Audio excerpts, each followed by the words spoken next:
accounts were introduced, they were still seeing things that they shouldn't be seeing. They're still seeing things of a sexual nature, of a violent nature. They're still seeing drug paraphernalia. They're still seeing content about suicide and other issues that can spark a mental health crisis. And so the technology isn't perfect. The company certainly isn't perfect. We know their track record when it comes to data and managing age-appropriate content. So no, it's not going to solve it. This will add maybe something into the growing list of tools that we have to use, but let's not kid ourselves. Meta announcing new features isn't going to fix this. Not now, not ever. Yeah, it feels like the only real totally successful fix is just like not allowing your kids to go on that social media. Yeah, and I mean, there are a lot of parents who certainly I speak to who have become very hesitant to say yes to their kids, or they will say yes, but they will do it with them. In other words, no unsupervised use of these technologies, particularly at that early age, as you're 13 years old and just starting, and certainly, not allowing them to prematurely maybe fake their age before they're 13 to get on, when they're even too young. So, there's growing worry, and there's growing data that suggests there's reason for us to worry, and I certainly wouldn't trust him. Adam Mosseri seems like a really nice guy, the head of Instagram, but I'm certainly not going to trust him with my kids' future, and I would certainly suggest no other parent do the same. Yeah, well put. Speaking of trust and what's going on online, this is a neat story. Deloitte forced to refund the Australian government for AI-generated report with fake citation. Yeah, this is really weird. So, I mean, Deloitte, this is one of the world's leading, professional services organizations. They are, and disclosure, I have done ghostwriting for them here in Canada in the past, and they're all about brand, right? Like, they charge huge amounts of money per hour because these are the smartest people in their respective fields. And so in Australia, the federal government goes to them, gives them almost $500,000 to write a report on this sort of compliance thing for the government, a compliance framework for its IT system. Just the thing that, makes for wonderful bedtime reading. And when they finally delivered the report, they noticed that there were widespread issues with it, that there was no traceability between what the report was saying and the laws that it was supposedly referring to. It was making stuff up. A lot of these citations were, in fact, generated by AI.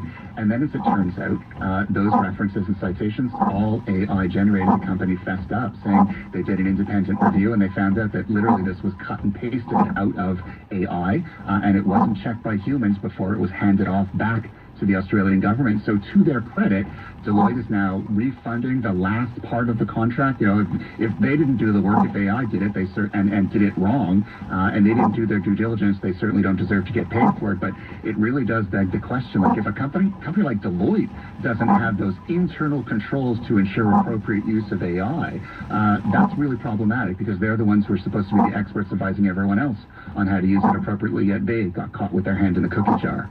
Which kind of leads us into something else that you're covering, which is the possibility of an AI bubble, in financial institutions worrying about that.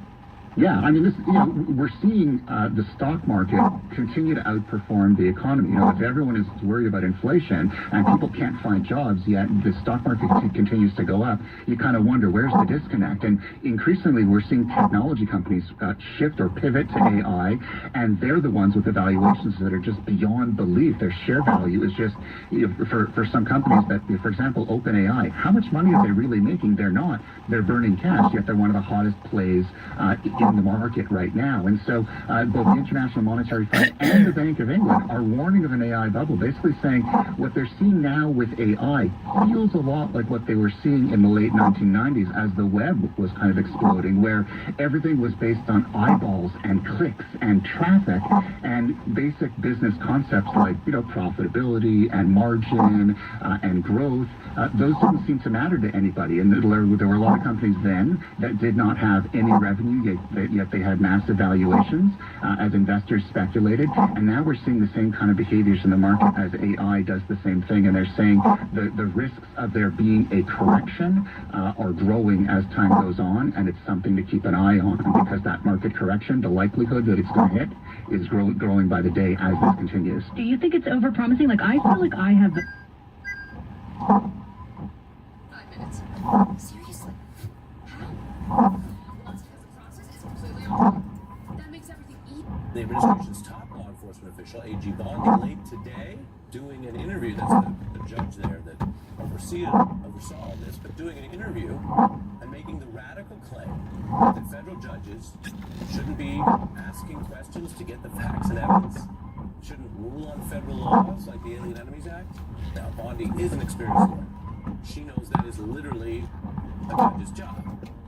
And so I'm giving you context before I show it. She said, this judge has no right to ask those questions. You have one unelected federal judge trying to control foreign policies, the Alien Enemies Act, which they have no business presiding over. The judge had no business, no power to do what he did. This judge had no right to do that.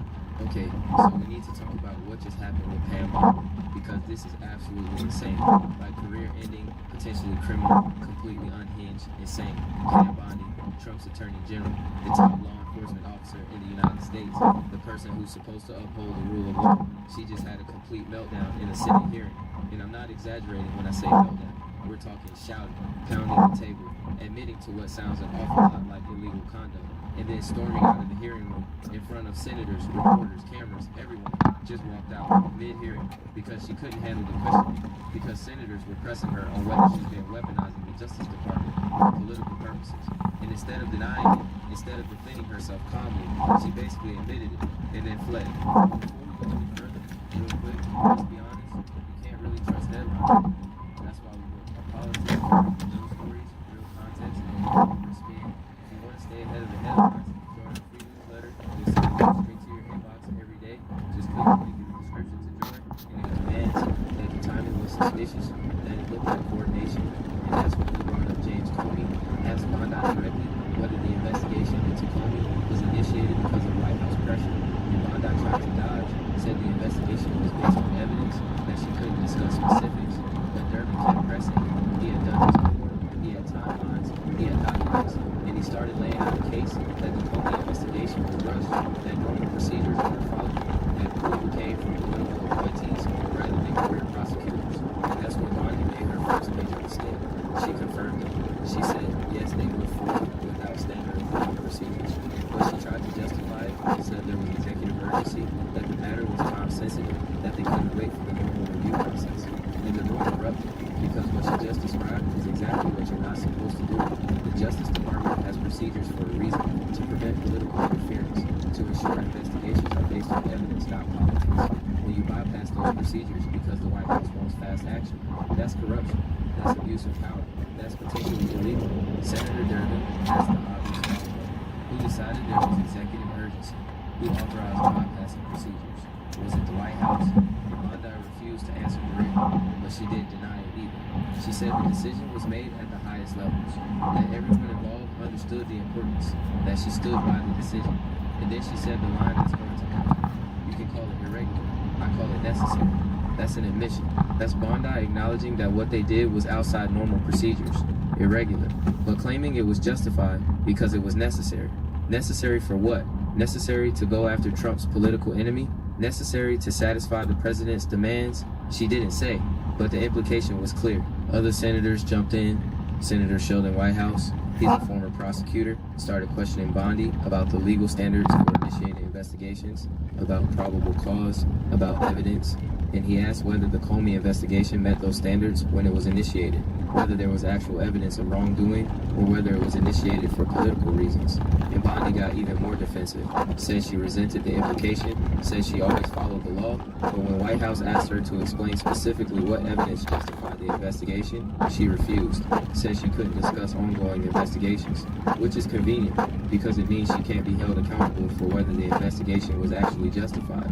Senator Amy Klobuchar then asked about communication between the DOJ and the White House, about whether there were meetings or calls where specific investigations were discussed.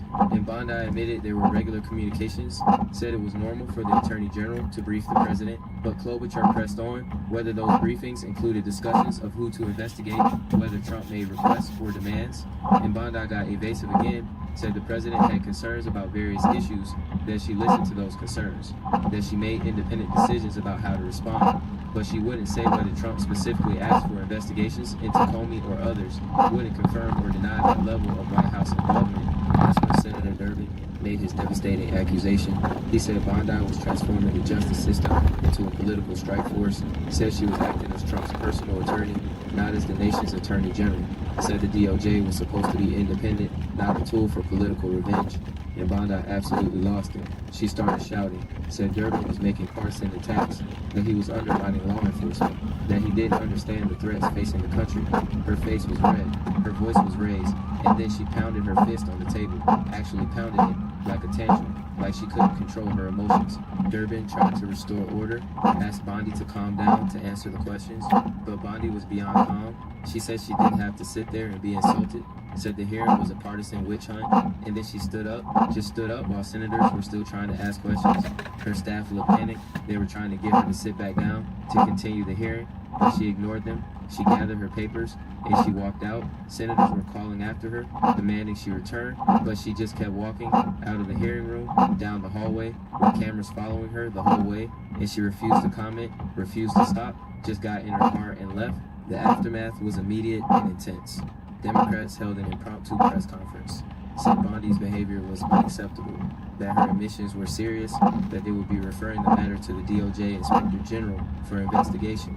Senator Durbin said Bondi had basically confessed to politicizing the Justice Department, that her comment about bypassing procedures due to executive urgency was an admission of misconduct. Senator Whitehouse said if the allegations were true, if the White House was directing prosecutions, it could be obstruction of justice, could be abuse of power, could potentially be impeachable. Republicans tried to defend Bondi, but it was half-hearted. They said Democrats were too aggressive in their questioning, that Bondi had a right to be frustrated, but they couldn't really defend the substance. They couldn't explain why bypassing legal procedures was okay, why taking direction from the White House on prosecutions was acceptable. So their defense was mostly about tone, about Democrats being mean, about the hearing being partisan.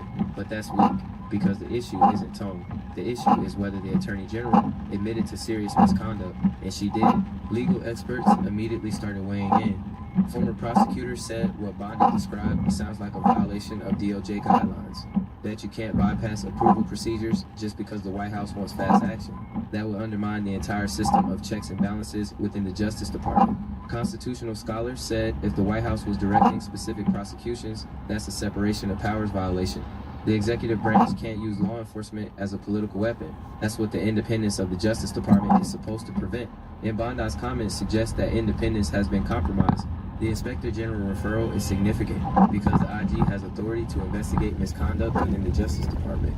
If the IG finds that Bondi violated department policies, that she allowed political interference in prosecutorial decisions, there could be serious consequences. Disciplinary action, potential criminal referrals if laws were broken, at minimum, a devastating report that destroys her credibility and undermines the legitimacy of every investigation she's overseen. But here's the thing. The IG works for the executive branch, reports to the president. So there's a question of whether an IG investigation into Trump's Attorney General would be truly independent, whether it would be thorough or whether it would be a whitewash. Democrats are already raising those concerns, already saying they don't trust internal DOJ oversight when the DOJ is politicized. That's why they're also talking about congressional investigations, about using subpoena power, about bringing in career prosecutors and FBI agents to testify about political pressure, about holding a public record of what's really happening inside the Justice Department. The comparison to Watergate is inevitable, because one of the articles of impeachment against Nixon was abuse of the Justice Department, using the DOJ to punish political enemies. And that's exactly what Bondi seems to have admitted, that the DOJ is taking direction from the White House, that procedures are being bypassed for political reasons, that prosecutions are being driven by the president's demands rather than by evidence. If that's true, if that can be proven, it's a massive scandal, potentially bigger than Watergate, because at least Nixon tried to hide what he was doing. Trump and Bondi are doing it openly, admitting to it, and then acting outraged when they're called out. Okay, let's break down what this all means and why it's such a catastrophic moment for the Trump administration. Point one, Pam Bondi just created a massive legal liability for herself and for Trump. By admitting that the DOJ bypassed standard procedures due to executive urgency, she's essentially confessed to allowing political interference in prosecutorial decisions that's illegal, that violates DOJ guidelines, that potentially violates the Constitution, and she did it under oath in a public hearing, on camera, That testimony can and will be used against her in Inspector General investigations, in congressional investigations, potentially in criminal investigations, if it goes that far. And it's not just Bondi who's liable, because if she was taking direction from the White House, if Trump or his staff were telling her to fast-track investigations into political enemies, that's abuse of power. That's potentially obstruction of justice. That's the kind of thing that gets presidents impeached. Now, Trump's already been impeached twice, so realistically, congressional Republicans aren't going to impeach him again, but the political damage is real, the legal exposure is real, and this testimony makes it much harder for Trump to claim he's not weaponizing the Justice Department, because his own Attorney General just admitted they are.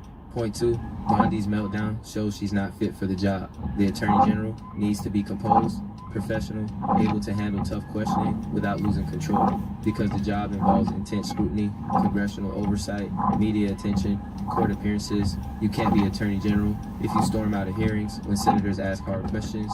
You can't be the chief law enforcement officer if you can't defend your decisions calmly and rationally. Bondi failed that test spectacularly. She lost her temper. She admitted to irregular procedures. She refused to answer legitimate questions, and then she ran away. That's disqualifying. That's evidence she shouldn't be in this position. And Trump has to be furious, because Bondi just made his legal problems worse. She was supposed to be his shield, his protector, the person who would use the Justice Department to go after his enemies and protect him from investigations. But instead, she's created a massive liability. She's given Democrats ammunition. She's admitted to things that will be used against the administration for months or years. And she did it because she couldn't control her emotions, couldn't handle pressure. Trump values loyalty above all else, but he also values competence. And Bondi just proved she's not competent enough to handle this job. Point 3, this confirms what Trump's critics have been saying all along, that the Justice Department under Trump is politicized, that it's being used as a weapon against his enemies, that independence and rule of law have been sacrificed for political gain. Democrats have been making these accusations for months, and Republicans have been dismissing them as partisan attacks, as exaggeration, as Trump derangement syndrome. But now you've got the Attorney General herself admitting that procedures were bypassed, that executive urgency, which means White House pressure, drove prosecutorial decisions. That's confirmation. That's validation of every concern Democrats have raised. And it's not just Democrats who should be worried, because if the Justice Department can be weaponized against Trump's political enemies today, it can be weaponized against anyone tomorrow.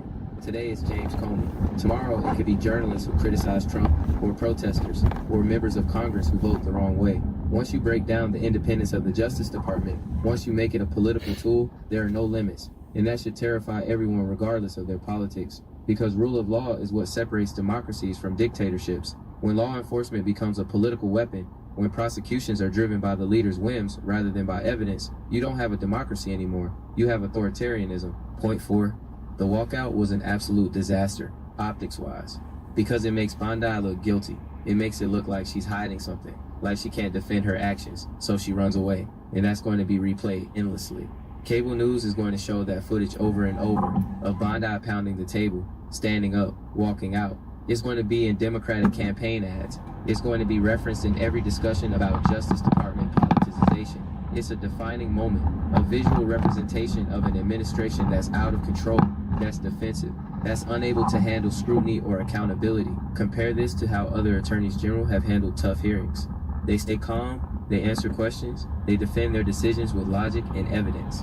They respect the oversight role of Congress even when the questioning is hostile. That's how professionals behave. That's how people who are confident in their actions behave. Bondi did none of that. She got angry. She made admissions. She fled. And that tells you everything. It tells you she knows what she's doing is wrong. Knows she can't defend it. So instead of trying, she just attacked and then ran. Point 5. This is going to spawn multiple investigations. The Inspector General referral is just the beginning. Congressional Democrats are going to launch their own investigations. They're going to issue subpoenas. They're going to demand documents showing communications between the White House and the Justice Department. They're going to call career prosecutors to testify about political pressure. They're going to build a case that the DOJ has been corrupted. And Bondi's testimony is the foundation of that case. It's the smoking gun. The admission that procedures were bypassed for political reasons. And those investigations are going to dominate the news cycle. They're going to create drip, drip, drip of damaging revelations. Former DOJ officials speaking out, documents showing White House involvement in prosecutorial decisions, whistleblowers describing pressure to target Trump's enemies. It's going to be a constant scandal, a constant reminder that the Justice Department under Trump is broken. And it's all going to trace back to this moment, to Bondi's meltdown, to her admission, to her walkout. The timing couldn't be worse for Trump either, because he's already facing massive problems. The No Kings protests, the Supreme Court cases, the congressional revolt, the government shutdown, his fallen approval rating, and now this. Now his Attorney General is at the center of a scandal. Now the Justice Department's credibility is in question. Now there are going to be investigations into whether law enforcement is being weaponized. It's another crisis, another fire to put out, another distraction from whatever agenda Trump wants to pursue, and it's self-inflicted. Because Bondi didn't have to admit anything. She could have stuck to non-answers, could have stayed calm, could have finished the hearing without creating a scandal, but she didn't. She melted down, and now everyone's paying the price. There's also the question of whether Bondi survives this. Does Trump keep her as Attorney General after this disaster, or does he fire her to contain the damage? On one hand, firing her would be an admission that something was wrong, that her conduct was indefensible. And Trump hates admitting mistakes. He hates looking weak. On the other hand, keeping her means dealing with ongoing scandals, ongoing investigations, constant questions about Justice Department independence. And that's a huge political liability heading into the 2026 midterms. My guess, Trump keeps her for now, because firing her creates more problems than it solves, but he sidelines her, stops letting her do high-profile hearings, keeps her out of the spotlight, and starts thinking about who could replace her if things get worse, because Trump is nothing if not transactional. If Bondi becomes too much of a liability, if keeping her hurts him politically, he'll throw her under the bus without a second thought. That's how he operates. Loyalty is one way. You're loyal to him, but he's only loyal to you as long as you're useful.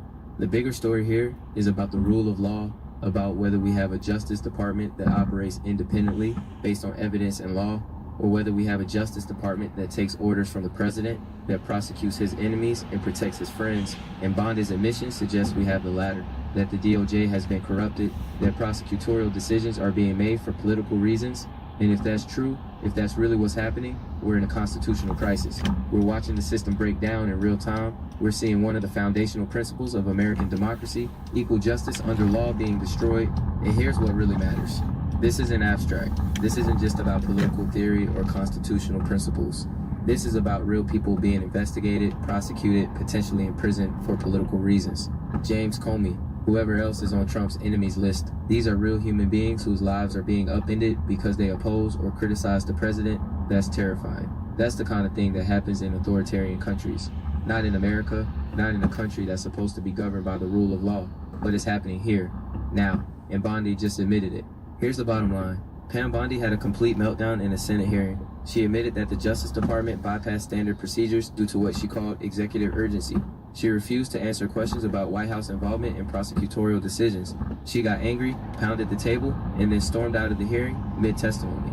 And that's all on the record now, all documented, all going to be investigated. Her admission is a gift to Democrats, to Trump critics, to anyone concerned about the politicization of law enforcement, because it confirms what they've been saying. The Justice Department under Trump is a political weapon, not an independent institution enforcing the law fairly, but a tool for punishing enemies and protecting friends. And the consequences are going to be enormous. Inspector General investigations, congressional investigations, constant media coverage, political ads, damaged credibility for the entire Justice Department, and more evidence that Trump's administration is out of control, that it's corrupt, that it's authoritarian, that it needs to be checked and balanced by Congress, by the courts, by the voters in 2026. Bondi thought she could tough her way through that hearing, thought she could defend the indefensible, but she couldn't. She cracked. She admitted too much. She lost control. And now she and Trump are going to pay the price. All right, that's it for today. What do you think? Should Pam Bondi resign? Should she be investigated? Should Trump fire her? I want to hear your take. Drop your thoughts in the comments. Let's talk about this. And if you made it through this whole video, you're a legend. Hit that subscribe button, smash that like button, because this story is going to explode. More revelations, more investigations, more chaos, and I'll be here covering every second of it, breaking it down, keeping it real. No BS. See you in the next one. Yes, you can say it 1,000 different ways. And saying yes to the Capital One Guaranteed MasterCard means yes to a $0.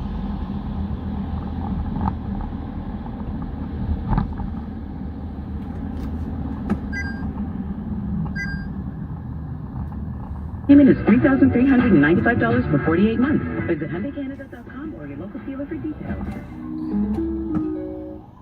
Monopoly Double Play is back at McDonald's. So, let's practice winning. You just won 25 grand. And go. Yes, I said 25 grand. that's what I'm talking about. Yeah. Much better. Okay, now you just won a brand new Chevrolet Corvette. I think she just fainted. Impressive. Feel like a winner. On pack and in app. Monopoly Double Play is back. While supplies last, 25 chances to win game piece prizes at outset. Chances to win draw prizes depend on the number of entries in each draw. Cash prizes payable by transfer. See rewards in app. This is Jerry Agar. In 2019, Steve made a smart move, or so he thought. He bought a pre-construction condo planning for retirement. His goal was to let it grow in value, then sell it for a profit or move in when the time was right. But 6 years later, the market had shifted. Steve started to panic. He knew he couldn't carry two properties at once. Selling quickly seemed impossible. His only hope was to call Frank Leo and Associates. They're the #1 RE/MAX team in the GTA. Thanks to their multi-million-dollar guaranteed home selling system, they reached millions of potential buyers, serving clients across Ontario. So it took less than 2 weeks. Steve's condo was sold. He's now heading into retirement with confidence and peace of mind. If you bought pre-construction and your situation has changed, you're not alone. Call the team I trust and recommend to get your property sold. Frank Leo and Associates at 416-917-5466. 416-9179. Or go to getleo.com. That's getleo.com and start packing with confidence. As a homeowner, it's hard to keep your home running smoothly and worry-free. That's where the experts at Enercare come in, making it easier for you. We are a proudly Canadian company, helping GTA homeowners like you for over 65 years with affordable solutions for your home's unique needs. Whether you need help with heating, cooling, water heating, or water purification, an Enercare expert will be with you every step of the way. And you get peace of mind knowing that you're backed by our very best. Enercare, experts at home.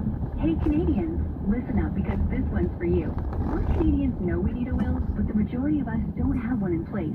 Willful is Canada's leading online will platform. Trusted by over 150,000 Canadians, Willful makes creating a will convenient and affordable. Get peace of mind knowing your assets and loved ones are protected with an estate plan. Save hundreds of dollars while creating your will, all from the comfort of your home. Visit willful.co to start your will today. That's willful.co. Ready to find your happy? Our experts will sell on vacation know just where to go. Why? Because we found happy here. In the locals that greet you with a smile. In the beaches that relax you. And a culture that charms from the start. Because Cuba es única. If happy is what you're looking for, Who's that driving with us guy just do the car? for that.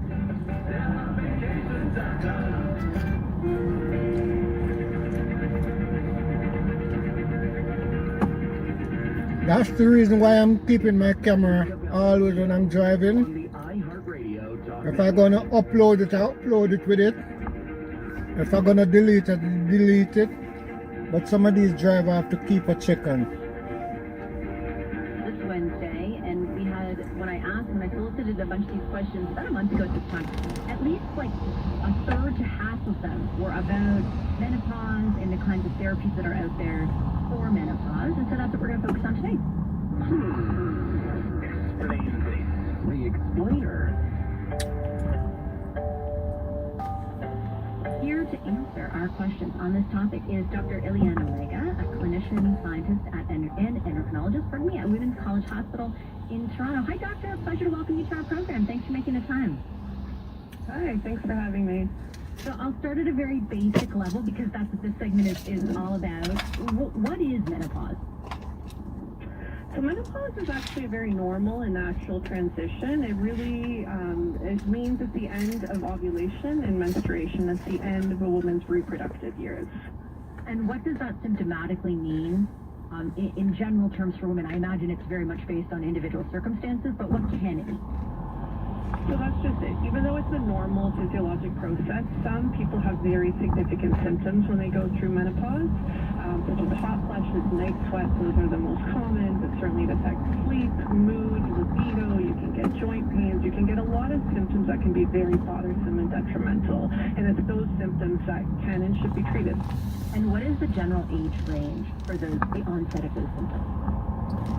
So menopause on average happens at age 51, but these symptoms can start much before that during what we call the perimenopause. So you can have symptoms actually for 10 years prior to becoming menopausal, which is scary. But it very much is. how do we define perimenopause?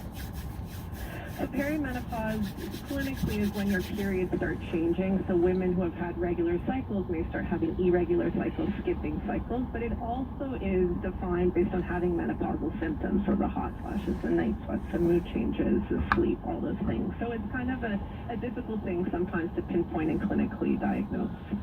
So do I understand it that basically the symptoms of menopause can start occurring years before you're actually officially in menopause? Exactly.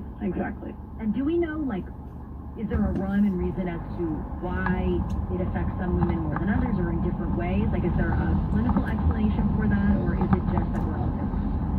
Yeah, that's a really good question. And we don't know, and a lot of that is because we haven't done the research to find out. But we do know that women who have had more issues with pregnancies, let's say, or even with their periods, who've had more symptoms of PMS, they're more likely to have significant symptoms in the menopause because they're just more sensitive to these hormonal changes.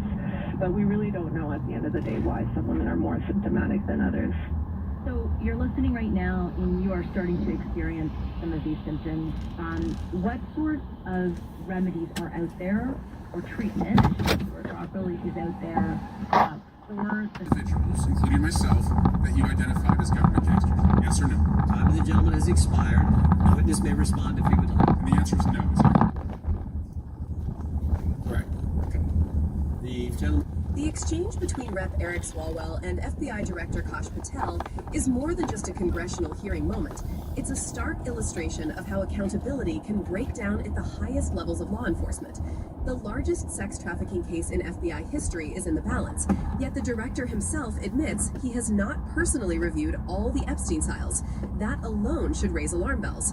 For a case involving survivors seeking justice, a multi-billion-dollar investigation, and potentially powerful figures implicated, it's astonishing that the person at the helm of the Bureau cannot confirm whether he has examined the full scope of evidence.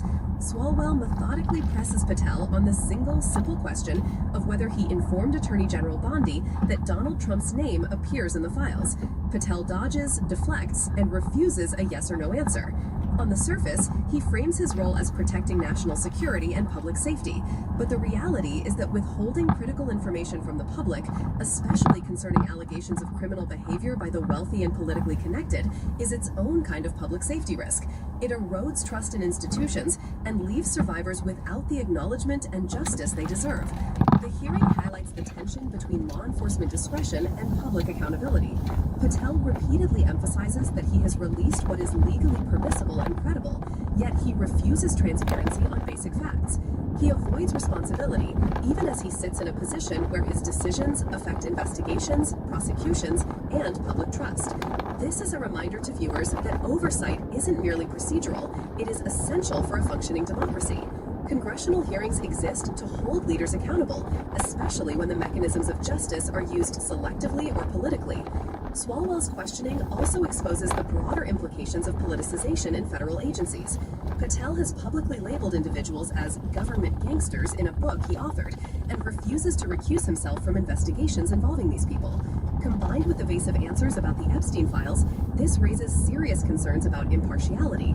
Citizens must understand that these are not abstract bureaucratic details. They have real consequences for justice, fairness, and the rule of law. The lesson here goes beyond Patel or Trump. This exchange demonstrates the importance of transparency, the dangers of political influence in investigations, and the vital role Congress plays in enforcing accountability. It teaches viewers how oversight functions in practice, asking precise questions, following the facts, and demanding truthful answers in a system where powerful figures might otherwise operate with impunity.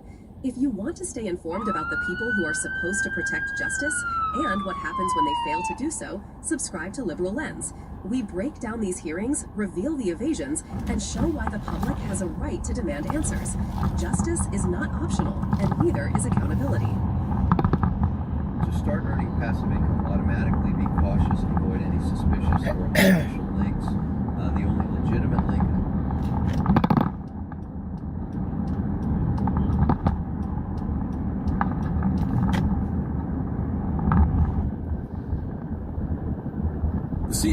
studio lights blazed down on what was supposed to be a routine legal debate about presidential powers. Instead, viewers witnessed one of the most jaw-dropping confrontations in recent television history. Alan Dershowitz, the legendary Harvard law professor and frequent defender of controversial public figures, sat confidently across from Representative Jasmine Crockett, the former civil rights attorney now serving her second term in Congress. The topic: executive privilege and its limits in criminal investigations. The tension was obvious from the first seconds. Dershowitz, with his trademark certainty, began explaining why presidents deserve special legal protections. His voice carried the authority of someone who had taught constitutional law for over 50 years. But when Crockett attempted to respond, Dershowitz immediately cut her off. With all due respect, Congresswoman, Dershowitz said with a dismissive wave of his hand, this is a complex constitutional matter that requires decades of legal scholarship to fully comprehend. Perhaps we should stick to the basics here. The condescension in his tone was unmistakable. The camera caught a flash of something in Crockett's eyes, not anger, but a calm, focused determination. What happened next left the entire studio in shock. Crockett posed a single question so precisely targeted, so devastatingly effective, that Dershowitz's usual rapid-fire responses completely failed him. For perhaps the first time in his decades-long media career, the famous legal scholar was left speechless on live television. Behind the cameras, production assistants exchanged stunned glances. The moment would soon become one of the most widely shared clips in legal and political social media history, with millions witnessing a fundamental shift in how even the most established experts can be held accountable for their arguments. Don't forget to like this video and subscribe to our channel for more incredible political confrontations that reveal the true character of America's most influential figures. Hit the notification bell so you never miss these historic moments as they unfold on national television. Alan Dershowitz, 85, had built his reputation as America's most recognizable legal mind. For over half a century, he had been a fixture at Harvard Law School and on television screens across America. His list of famous clients read like a who's who of controversial figures, from O.J. Simpson to Jeffrey Epstein to Donald Trump during his first impeachment trial. Known for his lightning-quick mind and unwavering confidence, Dershowitz had written dozens of books and argued numerous cases before the Supreme Court. What made Dershowitz particularly formidable was his ability to frame even the most controversial positions as reasonable constitutional interpretations. His frequent appearances on cable news had made him a household name, and his distinctive speaking style, rapid, authoritative, with frequent references to his own credentials, had become his trademark. I've been teaching constitutional law at Harvard for 50 years, was a phrase viewers had heard countless times, usually deployed to shut down opposition. Behind his public persona was a brilliant legal mind who genuinely believed in certain constitutional principles, even when they led to unpopular conclusions. Yet critics had increasingly accused him of selective interpretation, applying stringent constitutional standards when defending certain clients while relaxing those same standards for others. This perceived inconsistency had damaged his once unassailable reputation in recent years, though his confidence remained undiminished. Facing him in this explosive confrontation was Representative Jasmine Crockett, 43, representing Texas's 30th Congressional District. Though serving just her second term in Congress, Crockett had already established herself as a force to be reckoned with, especially on matters of constitutional law and civil rights. Before entering politics, Crockett had built an impressive career as a civil rights attorney in Texas. A graduate of the University of Houston Law Center, she had handled numerous high-profile cases involving voting rights, police misconduct, and criminal justice reform. Her most significant legal victory had come in a landmark case challenging discriminatory bail practices, which led to sweeping reforms across several states. Unlike many politicians who entered Congress with limited legal backgrounds, Crockett brought the precision and evidence-based approach of a successful trial attorney. She had earned a reputation for being meticulously prepared and unflappable under pressure, qualities that had served her well in both courtrooms and congressional hearings. I don't come to these discussions to perform, she once told a reporter. I come to get to the truth. And sometimes, getting to the truth requires otherwise cutting through a lot of noise. The CNN debate that brought these two legal minds together focused on a recent Supreme Court ruling about executive privilege. Specifically, whether former presidents could continue to assert privileges after leaving office. Dershowitz had been publicly defending an expansive view of these powers, arguing that they extended well beyond a president's term. The stakes were high for both participants. For Dershowitz, the debate represented an opportunity to reassert his relevance as a constitutional authority after several years of controversial positions had diminished his standing. For Crockett, it was a chance to challenge what she saw as dangerous constitutional interpretations that threatened the rule of law. What neither anticipated was how quickly their academic legal debate would transform into a defining moment in public discourse about expertise, consistency, and accountability, one that would force media figures, legal scholars, and viewers alike to reconsider who gets to claim authority on constitutional matters and how they should be challenged. The CNN studio had been arranged in the network's standard debate format, the participants seated across from each other at a sleek desk, with the moderator, Anderson Cooper, positioned to mediate the discussion. The blue and red backdrop created a suitably serious atmosphere for a discussion about constitutional law. Behind the scenes, the production team anticipated a spirited but relatively routine legal debate. Dershowitz was a network regular, known for reliably provocative but telegenic arguments. Crockett was a rising star, but this would be her first direct confrontation with a legal figure of Dershowitz's stature. Tonight, we're discussing the limits of executive privilege following the Supreme Court's recent ruling, Cooper began. Professor Dershowitz, you've taken a position that many constitutional scholars have questioned. Could you explain your reasoning? Dershowitz nodded confidently. Certainly, Anderson. As I've been teaching at Harvard Law School for 5 decades, I've observed that executive privilege serves a vital function in our constitutional system. The recent ruling fails to appreciate the historical context in which these protections developed.